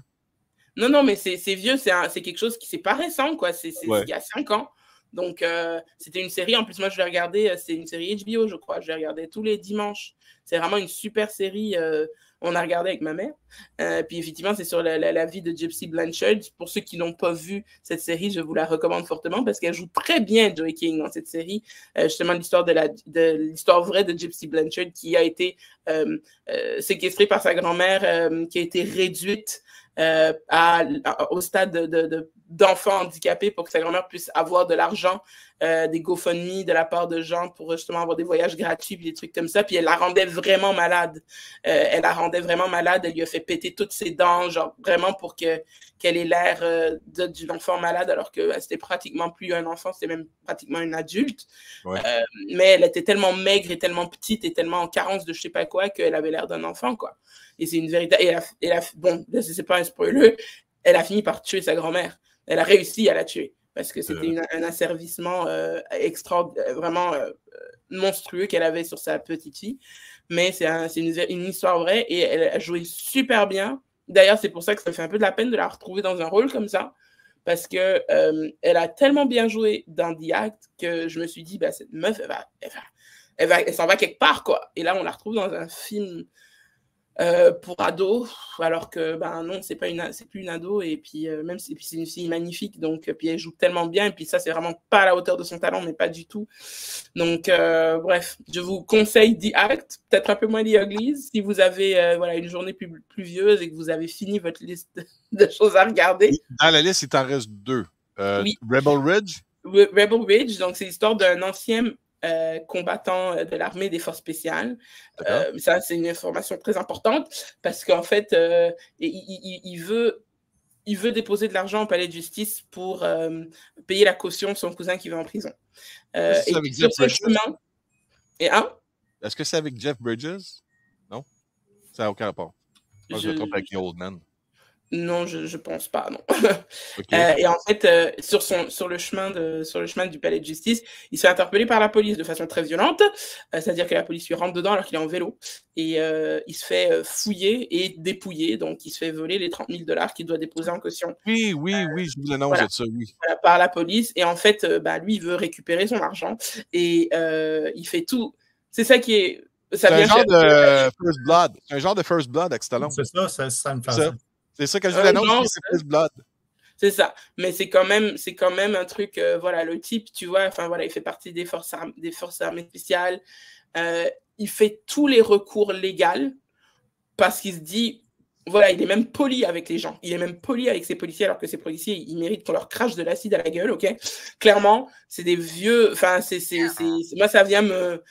ça c'est venu me chercher tellement, même ma mère qui regardait à côté de moi, même si ma mère est blonde aux yeux bleus et tout, mais ça c'est vraiment des histoires qui viennent nous chercher particulièrement dans la famille parce que c'est comme, tu regardes ça et puis tu te dis, mais on le sait que c'est ça exactement, ça c'est probablement pas produit parce que c'est romancé, mais la réalité, elle est pire, quoi. Il y a des gens qui sont tués pour moins de ça par la police aux États-Unis, et il se fait voler impunément, il se fait confisquer son argent alors qu'il a rien fait, alors qu'il veut essayer de faire quelque chose de bien, justement, de bail out son cousin et tout, et puis il essaye tous les recours légaux, il va même voir au poste de police, il dit c'est qui, nanana et tout, et ils se disent non, on t'a saisi l'argent, et puis parce que c'était une arrestation de je sais pas quoi, ils ont même donné un faux papier, bref, il a tout essayé, et là il pète un câble, et il fait comme j'ai récupéré mon argent avec mon skill de force armée spéciale, mais surtout, je pense que c'est le fait qu'il ait été autant, il a rencontré tellement de résistance de la part de la société, parce qu'il est même allé au palais de justice et tout, personne ne veut jamais l'aider. Donc, il a pété un câble et il a fait comment, j'allais récupérer mon argent, et il domine le game. Lui, à lui tout seul, il va... Là, à la fin, il n'y a pas un général qui vient de débarquer du poste de police, j'espère, là? Hein? n'y a pas un général qui vient de sortir du trouble à la fin, j'espère. Non, il n'y a personne qui vient de sortir. Non, c'est ça qui est bien, c'est avec lui tout seul, il fait ses trucs tout seul, il prend tous les policiers à lui tout seul. Un mélange de First Blood et de Jack Reacher dans un personnage. Un petit peu. Ça va être intéressant. Moi, je vais regarder ça. Je vais je décroche de Falling Down avec Michael Douglas. Oh, ça, t'as une méchante franchise là. En tout cas, il est très. D'accord. Très bien. Aucun rapport. Merci, Martin. OK. Sinon, après, on est sur un film qui est très action. L'axe narratif, il est très facile à comprendre. Hein. Puis surtout, on voit des personnages et puis tu te dis genre, ah, toi, tu vas mourir et ça va me faire du bien. Tu vois, genre, t'as des gens que tu vois, tu te dis... Marie, il y avait pas un film aussi comme ça avec The Rock qui retournait dans sa petite ville natale puis il se retrouve à se faire chier par un Hobbs et Shaw, ça? Comment tu dis ça? Walking Tall, ça? Hobbs et Shaw? Walking Tall, oui, avec The Rock. Puis il y a l'autre, il gère un casino, puis toute l'usine est rendue fermée, puis il se fait chier par le shérif, tout ça. Puis à un moment donné, il dit là, c'est assez. Là, c'est assez, puis il prend les armes. Enfin, la fin justifie les moyens. Donc, on est quand même sur un axe narratif qui est très simple à comprendre. Je vais aller voir ça, c'est mon genre, ça. Rebel Ridge, là, c'est bon. Ça, moi, j'ai bien apprécié, c'est juste qu'effectivement, ça fait monter un peu ma tension, mais par moment, mais... C'est pas mon genre, mais Rebel Ridge, ça, là, c'est dans mes cordes. C'est Netflix. Puis Netflix, ouais. Puis le dernier film Netflix aussi, mais ça, c'est un peu un reminisce from the past. C'est Molly's Game avec Jessica Chastain. Oui. Qu'on a regardé en famille hier soir. Puis ça m'a fait du bien de revoir ce film sur l'histoire qui est basée sur l'histoire vraie de Molly Bloom, une femme qui tenait des maisons de jeux d'argent. De façon, on va dire, totalement légale, même si c'est interdit par la loi, mais elle essayait on va dire, bypasser l'illégalité du truc en faisant rien d'illégal dans la maison de jeu. Mais malheureusement, on voit que ce style de vie a fini par la rattraper et qu'elle a dû faire certains choix qui étaient peu éthiques. Donc, c'est vraiment, je pense que c'est un des films qui a fait quand même bien découvrir Jessica Chastain. À l'époque, parce que c'était quand même un film qui a quelques années. C'est quand même un film qui a quelques années. Il y a un super casting, Idris Elba, qu'on retrouve. Puis il y a même... Oui, toujours bon. Puis il y a même l'acteur qui joue dans Succession. Ça me fait plaisir de comme le revoir parce que c'est vrai. Je veux te dire, Idris Elba, là, malgré le fait que Isabelle, elle a son cœur passionnément en amour avec moi, elle me calisse là pour Idris Elba facilement. Ah, ben c'est un peu pour... Elle vient dire oui. Elle vient dire tout le monde. Hein. T'inquiète pas, c'est pour tout le monde. Moi, j'ai toujours dit, c'est ça. Lui, il débarque en hélicoptère, il cogne à ma porte et il dit, je t'emmène, je pars. Et vous m'envoyez. Voilà, c'est terminé. Jessica Chastain, je l'ai vu moi la première fois, c'est dans Zero Dark 30. Oui, c'est bon ça. Oui. J'adorais son personnage, le côté tenace de gars, je veux trouver Ben Laden. Ça fait. Puis là, elle arrive avec le papier, puis elle colle ça dans la fenêtre. Ça fait genre 61 jours, puis t'as rien fait. Je t'ai demandé des affaires, tu sais, à tous les matins. Ce côté tenace, j'adore la performance. Bon, un autre placement de produit. Donc, on a quand même un très bon casting. Donc, c'est ça. On a Idris Elba. Ouais. On a Chastain. Il y a Michael Cera aussi qui joue. Hey, pas pire. Oui, Michael Cera, Kevin Costner. Ben, c'est pas mauvais, ça, Christy. Voilà, puis justement, Jeremy Strong, c'est lui qui joue dans Succession. Donc, on a quand même un très, très bon casting. On a aussi Chris O'Dowd, Joe Carey, tous ces noms-là qui n'étaient pas forcément connus à l'époque, pas tous, là, mais il y en avait certains qui n'étaient pas super connus, puis là, maintenant, ils sont très connus. Donc, de revoir ce film, c'est très... Ça fait marrant. Comment elle s'appelle? Rachel Skarsten, qui joue aussi dedans. Donc, elle joue elle a joué dans, comment ça s'appelle, la série, une série d'époque avec la Reine Elisabeth, bref, j'ai oublié. Elle fait un peu des séries B, mais elle ne fait pas toujours des séries B. Voilà, dans Rain, elle a joué dans ça, elle a joué dans Les Transporteurs, bref, elle a joué dans plein d'autres trucs. C'est très sympathique. On est vraiment sur un bon casting. Moi, j'ai beaucoup aimé. Par contre, c'est un film, voilà, il faut être réveillé pour le regarder. Hein. C'est pas... Ils vont expliquer beaucoup de choses, beaucoup de beaucoup de choses parce que c'est quand même un procès, puisque ça se passe pendant un procès, donc il y a beaucoup de termes légaux et de termes voilà, spécifiés par la loi qui sont expliqués, donc il faut être réveillé un minimum. Nous, on a regardé ça en mangeant, c'est super. Donc, on était bien réveillés. Donc, c'est tout pour moi cette semaine. Puis, on a fait... beaucoup, comme Isabelle disait, je tiens à spécifier qu'on a vu la critique, qu'on a fait avec Denis la critique pour Speak No Evil, qui est déjà disponible sur la chaîne Cinémaniacs. Et on va aller voir ce film-là, moi, Isabelle, parce qu'Isabelle aussi, elle a dit « Ouais, j'ai entendu parler que ce film est bon. » Puis écoute, d'après ce que Marie me dit, on s'en va voir ça au cinéma. Faut juste voir quand, parce que là, nous, on est en processus pour la maison. Je vais pas me répéter devant tout le monde tout, mais vous savez que je suis occupé de pas mal de mon côté présentement. Puis, veux pas, je vais retourner assurément le week-end prochain voir Transformers 1 en D-Box, 3D, 4VX, whatever, là, la version qui peut me le rentrer dans la tête brûlée, là. Mais oui, Speak No Evil, là, puis en passant la vidéo très, très, très populaire sur la chaîne YouTube de Cinémaniacs, puis c'était une très bonne critique. Tu m'as donné le goût, puis je suis pas mal sûr que tu vas donner le goût à beaucoup de gens d'aller voir ce film-là. Le but, c'est que vous vous amusiez. Oui. Moi, je vous quitte. Bon, ben merci beaucoup, Marie, puis passe un bon restant de week-end, puis on se reparle bientôt. À bientôt, ciao. Bye bye. Ouais, Les boys! On a rendu Boys Club. Ben oui. Ben, c'est ça, moi, au lieu d'écouter des films hier, j'ai fait le tour des épiceries parce que ma blonde, elle voulait manger ça. Tu t'es trouvé une raison de dépenser de l'argent, c'est ça? Parce qu'elle l'a vu sur TikTok. C'est une façon de se pousser de la maison, mélange pas les affaires. Craft dinner à saveur de poulet Kentucky. Il revient. Ils vont faire des bons clochers. Bon. Ouais, non, mais. C'est là qu'on peut dire tout ce qu'on veut parce que Denis n'est plus là. Non, c'est ça. Mais ça, je sais pas si c'est une même vidéo, mais j'ai vu quelqu'un qui l'a goûté, puis il a fait, c'est pas... tu sais, c'est... Ah non, c'était la poutine! Il y en a un à la poutine, puis le gars, il a fait, ben c'est parce que c'est... La sauce, c'est pas... Oui, j'ai vu ça aussi! J'ai vu ça aussi, j'ai vu, tu sais, des personnes qui font des commentaires... Les hauts héros qui goûtent le coke. Toi, t'as acheté le coke, goûte le héros. Goûte les hauts héros. Isabelle, elle voulait pas que je l'achète. Ah, gars, hier, là, c'était la course de ramasser des cochonneries un petit peu. Mais là, puis le Mountain Dew Thunder, c'est vraiment pas bon. Non, OK. Mais le Coke au Oreo, ça goûte la crème blanche dans les Oreo. Ah ouais? C'est-tu comme un genre de crème soda? Non, c'est vraiment, ça goûte le Coke. OK. Wow. Oh! Bon. Oh my God! C'est pas vrai que j'ai pas écouté de quoi cette semaine. Mais pas payé pour ça, on n'est pas commandité rien. C'est juste la passion de découverte. C'est deux gourmands. C'est deux gourmands pas végétariens. Là.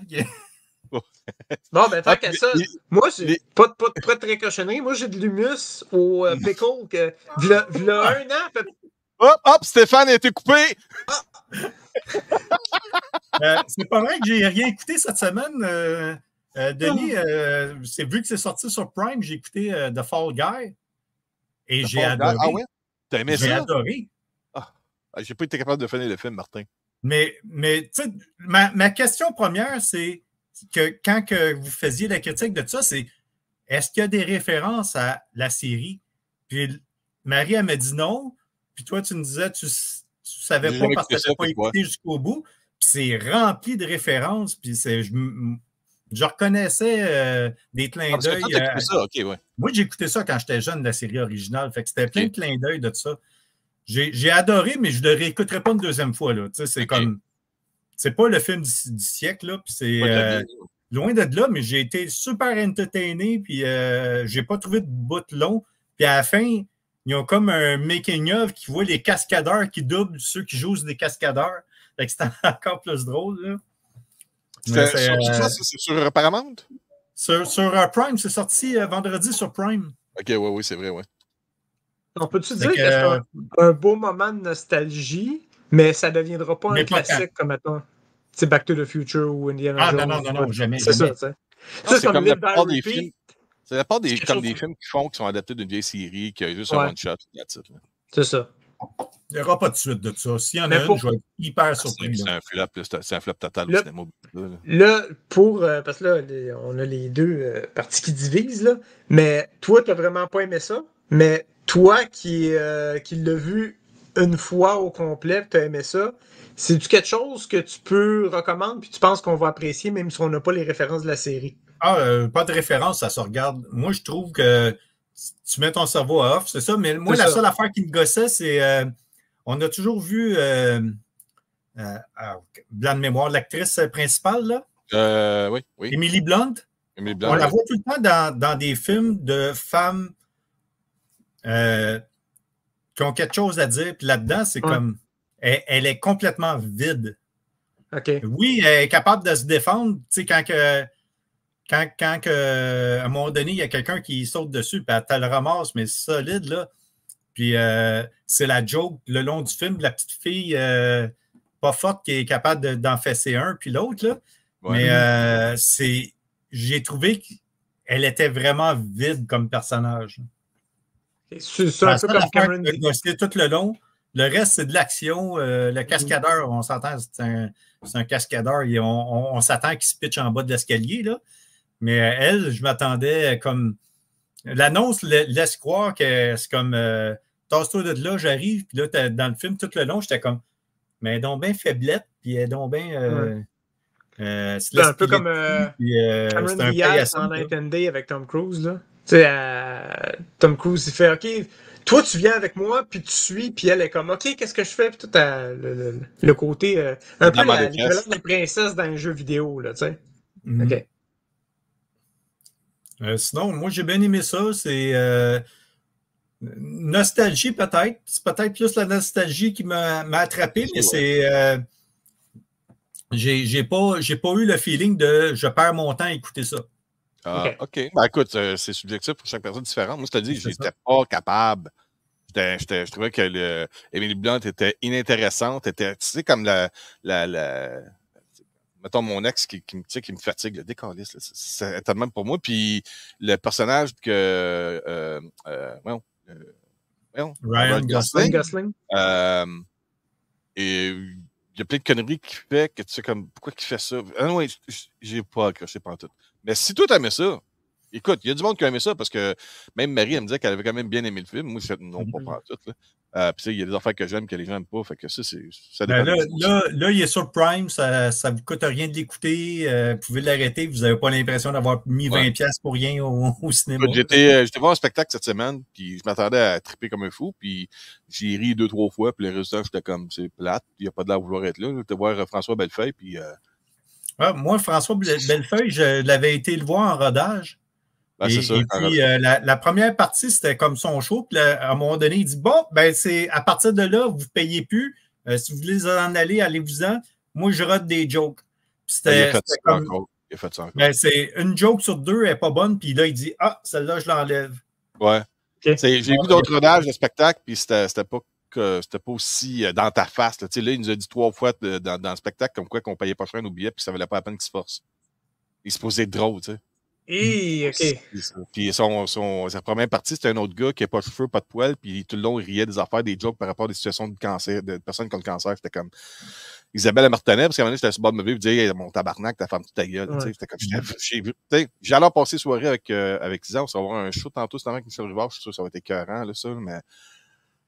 Non, j'ai été très, très, très déçu de François Bellefeuille. Puis en même temps, c'est comme on était dans une situation, pourtant, parce que tout devait bien aller, parce que en chemin pour le spectacle, on venait d'avoir la confirmation de notre offre d'achat pour la maison. Fait qu'on était super de bonne humeur. On a arrêté au Rob's parce que ça a donné, quand on a eu le courriel, on était sur l'autoroute. Puis putain, ça aussi, on s'en va manger au Rob's avant d'aller voir. Fait que j'étais tout motivé pour être hyper de bonne humeur, là. Puis même là, non, fait que tu sais, des films comme The Fall Guy, ça dépend comment que tu files, ça dépend c'est quoi tes attentes. Je peux le regarder peut-être une autre fois dans 5 ans, puis peut-être faire hey, finalement, c'était pas super, tu sais. Ben moi, j'étais dans une situation que j'ai écouté 0 streaming, 0 TV, parce que c'est toutes des nouveautés. Ma blonde, ben, faut regarder Silence on joue, tu sais, tout le tricheur, tout ça, toutes les quiz. Regarde, ma soirée est pognée. Je passe du temps avec ma blonde, mais j'écoute rien d'autre. Là, quand il s'est rendu à mon tour, ben, je m'endors parce que j'ai répondu à des quiz toute la soirée. Puis, le magasinage de la maison, c'était le spectacle. Puis je suis dans un marathon de me retaper les 10 saisons de Big Bang Theory. Fait que du binge watch du 4, 5, 6 épisodes en ligne. Ça regarde bien, c'est 20 minutes chaque. Là. Fait que, du 20 minutes, c'est ça, c'est bien. En date de 2 semaines, je suis rendu déjà à la fin de la saison 5 de Big Bang Theory. Fait que c'est rare en tabarouette que je fais ça. Là. Fait que non, c'est ça. Même moi, au début, c'est pour ça que j'ai écrit à Stéphane. Stéphane, viens m'aider, j'ai pas de sujet. Puis là, juste après, Marie a dit, hey, j'ai ça. Ah, OK. On commence avec ça. Puis Stéphane embarque. On aura plus de matériel. Fait que Steph, qu'est-ce que tu as à nous parler à part de ça? Tu as parlé à date de Elsbeth, mais autre chose? Ouais, c'est ça. OK, ben, je l'avais mentionné, mais je l'avais pas ouvert, parce que je l'avais pas regardé. Night Court, j'ai décidé de l'ouvrir et de regarder un couple d'épisodes. C'est bon, ça. Oui, c'est ça. Puis pour vrai, là, c'est côté nostalgie, parce que ouais, je suis capable de m'amuser avec la caméra. Celle qui fait Bernadette dans Big Bang Theory. Parce que tu viens de parler depuis. Placement de produit, également ça, c'est le fun. Puis lui, c'est Dan Fielding, il revient. Avec John Larroquette. Larroquette qui était bon. Oui, c'est ça. Puis qu'est-ce qui est bien, c'est vraiment le niveau du décor et tout, c'est la même chose. Mais là, naturellement, il y a une évolution. Puis le personnage de Dan Fielding était pour le procureur. Son travail, c'est de faire votre honneur. Il a volé, il s'est promené tout nu, il est coupable, envoyez-le en prison. Mais là, il est de l'autre côté de la défense. Puis au début, il n'est pas trop sûr. Carrément, c'est. Puis le personnage, c'est la fille de Harold T. Stone. C'est la fille de Judge Stone, de Harry Anderson, qui est un vrai magicien qui est décédé. Bon, c'est ça s'amuse à mettre des couleurs. Puis bon. C'est que, là, ça donne l'impression que je suis un bon divertissement. On mange de quoi pendant qu'on regarde? C'est n'importe quoi, vous ne pouvez pas répondre, vous avez la bouche pleine, c'est merveilleux. Fait que là, en gros, qu'est-ce qui se passe, c'est qu'elle a décidé, un peu comme pour honorer son père, de devenir juge, et elle a décidé de reprendre la cour municipale de nuit. C'est une raison que ça s'appelle Night Court. Là, est-ce que tu montres de quoi en arrière du logo, fait qu'on voit rien? C'est le but. Okay. C'est la prochaine base d'Oreo, ça, les Oreo Cinemaniacs. Ben oui, pourquoi pas? Là, je suis sûr que je suis sûr qu'il y a des affaires qui pourraient se faire custom-made de même. Là. C'est comme par exemple, tu vas avoir des post-it, des M&M avec ton logo dessus. T'en as pas gros, ça coûte 50$, c'est un petit sac, mais tu sais, ça se fait. Fait que voilà. Fait que la série, très bonne série. Allô? Hey, Sophie Rose! Très bonne série, ça reflète la nostalgie de ce qu'on a connu. C'est encore bon. J'ai pas regardé toute la saison, mais j'ai comme presque 2 disques de. C'est en DVD ou en Blu-ray? C'est en Blu-ray au moins? C'est en DVD. C'est ça. Ça, c'est une affaire que je trouve vraiment dommage. NCIS, la plupart, pas toutes, mais la plupart des choses qui est Paramount, c'est en DVD. Puis là, quand tu as une TV 4K, tu fais comme. Ton œil, il s'habitue, là. C'est ça. Puis là, c'est étant donné que c'est Paramount, mais je sais pas si c'est sur Paramount. Ah non, ça, c'est Warner Brothers, pardon. Ça, c'est Warner. J'avais demandé, puis il ne l'envoyait pas. Tu te rappelles, tu m'avais demandé de leur demander. Ouais, c'est ça. Fait que. Mais Paramount fait beaucoup ça. Toutes les séries NCIS, je les ai jamais vues en Blu-ray. Ils sortent juste en DVD. Ouais. Avec l'augmentation de la qualité visuelle et de la grosseur de nos TV, ça serait le fun à un moment donné qu'ils en sortent des coffrets. Oui, Martin? Ma blonde est en train d'écouter sur Prise 2 Fort Boyard. Si tu veux un exemple de mauvaise qualité vidéo, là, upscalé en 4K, là, c'est pas terrible. Okay. Ça ressemble à Minecraft, là. Ah, Minecraft est beau à côté. Ouais, non, c'est ça. Fait que c'est pour dire que si vous avez été fan de la série originale, c'est le fun qui ait pris le temps de ressortir une saison. Il y a juste malheureusement beaucoup de personnages qui ne peuvent pas revenir parce qu'ils sont décédés. C'est ça le problème avec cette série. Non, c'est ça. Ouais, Richard Moll est décédé, ça fait pas tellement longtemps. Ça, c'est lui qui était en anglais, on dit un bailiff, là, la personne de sécurité qui accueille le juge puis qui escorte les gens dans la cour et qui les fait sortir. Puis lui, ça faisait partie. Il y a 2 ou 3 acteurs seulement qui reviennent dans cette nouvelle. Ouais, ben c'est ça. Mais je sais qu'à un moment donné, parce que je suis tombé dessus, Marsha Warfield, celle qui a remplacé Bull, ouais, je pense que c'est Bull à un moment donné. Elle revient, puis elle est propriétaire. Elle vient, puis elle a toute son attitude de « Ouais, ben moi, je suis propriétaire, puis c'est des des trous de cul, fait que tu vas-tu les invincer, puis fait que là, son personnage revient, mais elle passe pour la méchante. Mais je pense que c'est juste un épisode, c'est un cameo, tu sais. Mais c'est le fun. Fait que tout ça pour dire que moi j'ai aimé, la nostalgie est là, c'est encore intéressant, les décors sont pareils, mais les histoires sont bonnes, puis c'est le fun de voir une nouvelle monture, puis des nouveaux acteurs. J'ai de la misère. John Roquette, as-tu l'air à l'aise d'être dans cette nouvelle continuité-là? Oui, mais c'est parce que, parce qu'on a fait quelque chose de spécial, comme j'étais en train de dire tout à l'heure. Au début, il était pour le procureur, c'est-à-dire, lui est méchant, foulé en prison, voici pourquoi. Mais là, elle va le chercher, c'est la juge va le chercher, elle dit, j'aimerais ça que tu reviennes. Puis il fait, non, moi, je te retraite, moi. Puis tu sais, un vieux Chris qui veut pas, tu sais, qui veut rien savoir, qui est bien dans sa bulle. Puis là, à un moment donné, il fait, OK, je vais y aller. Puis là, mais il est pour la défense. Là, il fait le contraire. Il est supposé protéger la personne pour éviter qu'elle aille en prison. Puis au début, il y a de la misère à faire le switch dans sa tête. Fait qu'il est comme, non, moi, j'ai rien à dire. Clairement. C'est ça, c'est correct. Envoyé en prison, c'est pas mal ça. C'est elle qui fait la juge. Est-ce qu'elle décroche bien de son personnage qu'elle a dans Big Bang Theory? Là? Oui, c'est clair. Mais justement, parce ça, pour ceux qui regardent la série Big Bang Theory en français, en anglais, dans la série originale, le personnage de Bernadette. Hein? En français, Big Bang Theory, c'est dégueulasse. Je sais pas, j'ai pas regardé. Mais Bernadette, le Bernadette, elle a un petit doigt très, très nasal comme ça. Puis étant donné que ça fait partie du personnage, l'actrice n'a pas ce voix-là dans la vraie vie. Quand tu regardes les entrevues, tu vois qu'elle parle pas comme ça non plus. Puis en plus, elle n'a pas de lunettes. Fait que oui, c'est une belle cassure, même que techniquement parlé, tu pourrais mettre Bernadette à côté de la fille de Judge Stone. Puis pas voir la différence. Tu fais comme ces deux personnes différentes. L'acting, la séparation est vraiment là, fait qu'il n'y a pas de problème. Fait que c'est, oui, pour ce côté-là, c'est merveilleux. Puis étant donné que c'est ça. Est-ce qu'il ramène des, comment je peux dire ça, des surprises de invités qu'il y avait eu dans les saisons originales, mais avec des nouveaux problèmes ou des situations qui se sont passées il y a 25 ans qui reviennent encore aujourd'hui? Est-ce qu'il y a ce genre de situation-là qui te fait comme « Oh my God! Ce personnage-là, il était là il y a 25 ans, tu sais, dans la série originale, puis il était encore pogné dans des problèmes de quoi de même. » Y a-tu ça? Je crois que oui. Je m'explique parce que j'ai regardé un épisode, puis ils ont fait des références comme ça. « Hey, Desto! » Hello! On va avoir une critique. Vas-y, Steph, continue. On est en train de parler de Night Court. Ils en ont fait référence, mais moi, j'ai pas de mémoire parce que ça fait trop longtemps, puis j'ai pas tout. Tu sais, il y a 9 saisons de Night Court, puis je sais pas combien j'en ai vu exactement. J'en ai vu plein, mais tu sais, des fois, il y a des reprises et tout. Fait que je sais qu'ils ont fait référence à des affaires. Puis je sais qu'il y avait l'intention, je sais pas s'ils l'ont fait cette année, parce que j'ai pas tout regardé la première saison, mais ils voulaient ramener le personnage de Brent Spiner, qui était un peu comme famille. Redneck. Ouais, c'est ça. Ah oui, c'est le Redneck, c'était pas le I have a problem. Non, c'est pas lui, non. Ça, c'est la famille pauvre vraiment maganée, là. Fait que ils ont l'intention de la ramener. Je sais pas si c'est fait, je sais pas s'ils vont le faire, mais voilà.